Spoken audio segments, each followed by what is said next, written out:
Hello everybody, Michael here with Lightworker Network, and today we're going to talk about how the US is sending humanitarian aid, in quotation marks, to Venezuela, and I'm going to make my case for how this is just a fraud, a lie, a fallacy that the United States is using to set up the groundwork for war. And we're going to talk about how it affects you if you're living in the United States, if you're living in the region, or even if you're living on the other side of the globe. So let's get right into it. So this is the famous bridge that was allegedly blocked off by Maduro's government in an effort to not allow the aid that the United States is trying to force within the country. And the hypocriticism here is unsurmountable, hiding in plain view. This is a highly politicized campaign, and I'm going to make my case why I believe this is a campaign of war. Now, this bridge was never opened. The Colombians never paid for their share of the bridge. The Colombians' excuse was that they did not want to deal with the migrant crisis. It was constructed in 2016 only. So this location was strategically chosen. A bridge that was never open was strategically chosen to take part in this media fiasco, this circus. But this is so highly politicized and so blatantly politicized that the UN and the Red Cross have refused to participate in this. Their excuse being that it was obviously a politicized campaign. So this is so much so politicized that you have the senator of Florida on the ground in Cucuta, Colombia, making threats to the Venezuelan military, accusing them of crimes if they don't let the aid in, and threatening to invade them militarily. So on these basic facts, this whole narrative that the mainstream media is trying to build becomes debunked, okay? Not to mention that Maduro's government is already receiving aid from its allies, okay? And, so this whole narrative that Maduro is so evil, it doesn't want to let the United States help his people, is a fraud. But before we move on and we continue to expose why I believe this is a war campaign and a fraud, we first have to get some context, something that is missing in our modern day society. And we have to understand who is in power in Venezuela. What is Maduro's government, except from what the mainstream media tells you, that it's just the evil socialist dictatorship.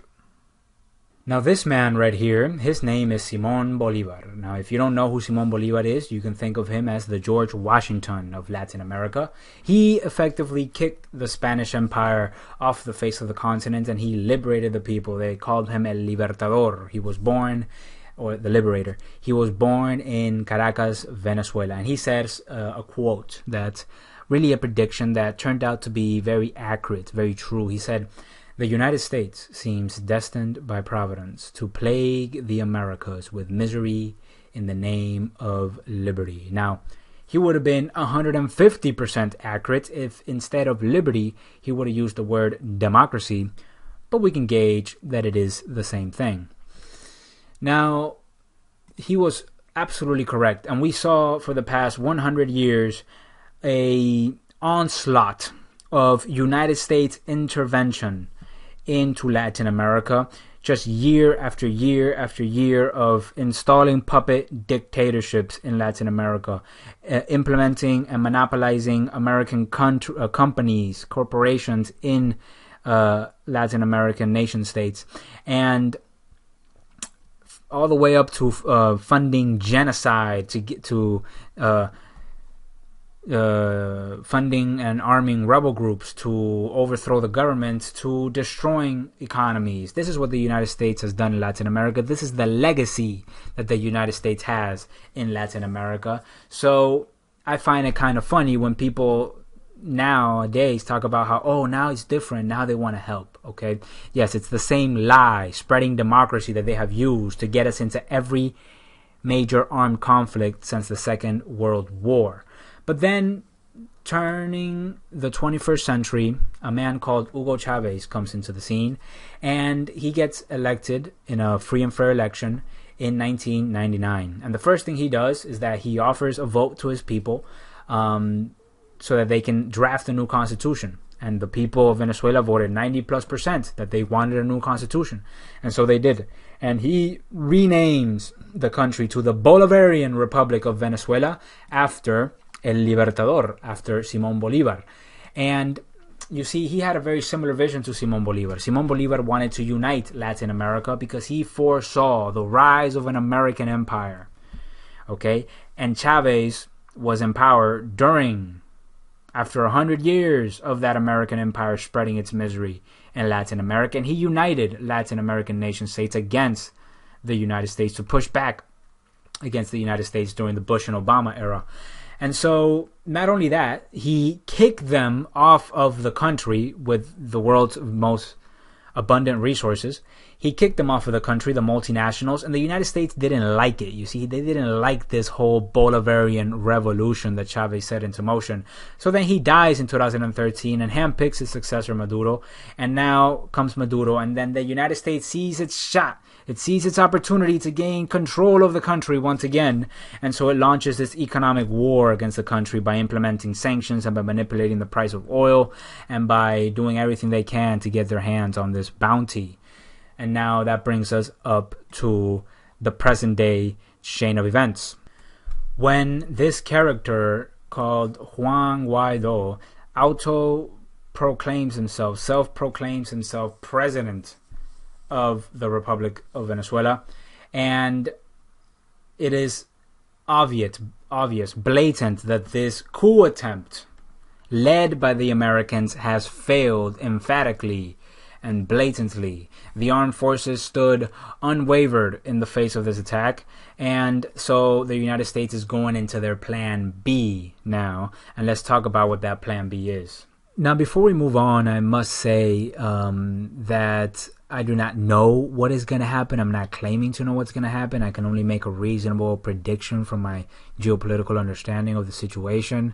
I must also say that I am emphatically not a socialist in any way, shape, or form. I do not believe in it. I do not endorse it. I must also say that I do not necessarily endorse Maduro's government or his theories, economic theories, or policies, or things like that. But I am vehemently anti-fascism, which is the merger of state and corporate powers, which is basically like a socialism run and controlled by corporations, which is unfortunately what the United States has become. And I am very much so anti-war, okay? So that's why I want to expose this war campaign, this plan B, so to speak, after the failed coup attempt launched by the United States in Venezuela, that is this highly politicized humanitarian aid. So highly politicized that the UN and the Red Cross have refused to take part in it because it is so blatantly politicized, okay? So much so that the Vice President of the United States, Mike Pence, is going on February 25th to give a speech, okay, to make more threats against the military if they don't let the aid in, okay? So what happens is that Maduro sees this bid, this politicized bid, and he blocks the aid. He closes off the border, okay, because his government is not in line with what's happening, and he has no idea what's in these containers, okay?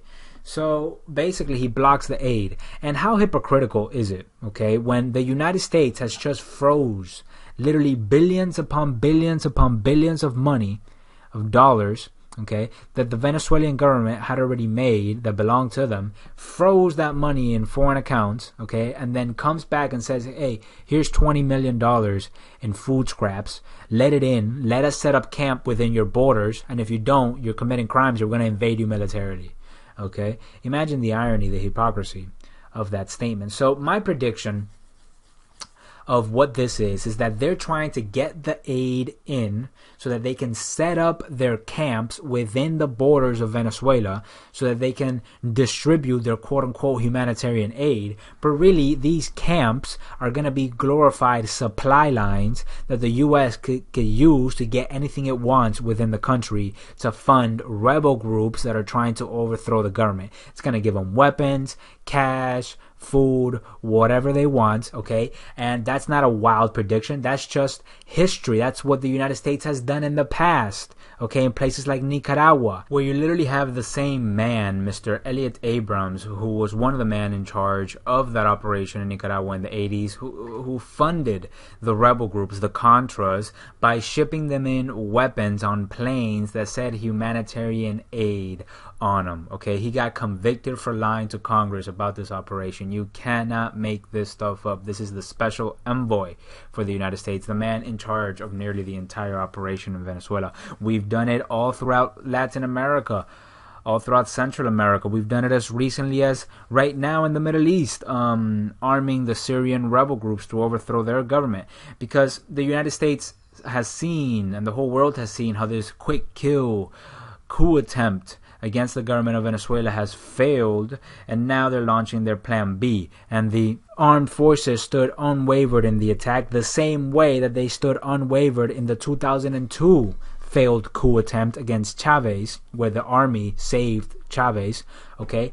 And it is my prediction that the Bolivarian revolution will not go out without a fight. Notice how I didn't say the Chavistas or the socialists or Maduro's government. I said the Bolivarian revolution, okay? The same revolution that brought to Venezuela the constitution that they're now using to claim that Maduro is a usurper of power, okay? That was the legacy of Chavez, that constitution that they have, okay?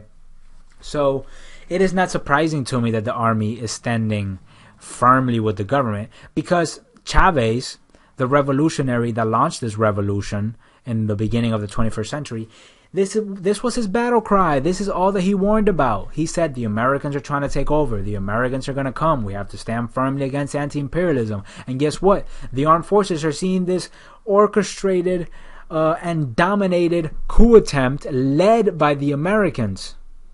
Okay? Dominated and controlled by the Americans. Okay? So how do you think this sits with them when Trump's administration, okay, and right-wing groups throughout Latin America and the whole world doubles down and says, oh, we're going to get these guys out of here, we're going to destroy this Bolivarian revolution stuff, and we're going to eradicate left-wingism from the face of the continent, you know?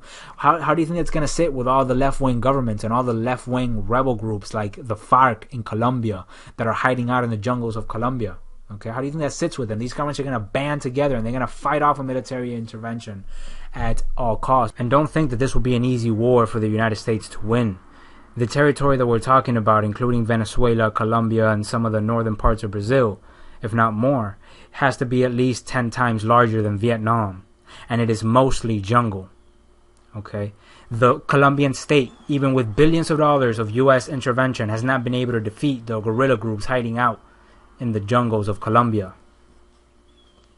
This will be one of the deadliest conflicts in human history, and not only that, the catalyst is already set for the migrants to storm the United States border. The UN migrant camps are already stationed all throughout Central America. That's how the caravans are reaching the United States border. That'll be the catalyst to bring down this country as well. And if you think that, you know, that this is only Trump, oh, this is only what the Republicans do, they're war hawks. Trump is simply continuing what the past two administrations and way before him have been doing, okay, in Latin America and particularly in Venezuela. So the coup attempt that they launched failed, obviously. Now they're launching their plan B, which is to demonize the government and the movement as a whole, okay, to intimidate them militarily and to rally support from the international community, from the opposition in Venezuela, and from the American people for a military intervention. Okay, they're launching their campaign of war now. Okay, they're going to accuse the government of crimes against humanity for not letting the aid in, even though the government is receiving aid from its allies. Okay, all that's missing after this big event coming up this weekend where they're going to have this concert.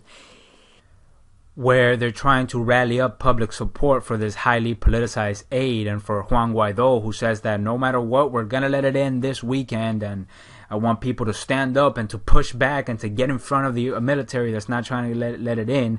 All that's missing is a false flag attack where people get shot, okay? Or a provocation where they push too hard and the army shoots back, okay? So that they can then have their excuse for war, that now Maduro's government is killing his own people. Because what the U.S. is doing in this politicized bid is that it's cooking up the pressure within the country like a pressure cooker, okay? And it's forcing the aid in where the government is saying no, and it's trying to look for this provocation against the opposition, and they're going to blame it on Maduro's government. It's going to be the only thing in the news cycle, and they're going to talk about how Maduro's killing his own people. This is a prediction that I'm making. I sure to God hope I'm wrong, but on all of this, but that's just what I see coming, and it's a false flag, and they're gonna blame it on Maduro's government, and this guy's so evil. This is only what we've done in the past, time and time again. Every time we want to get rid of a government, every time we want to go to war, okay, this is what the United States does. So what is my call to action to you today?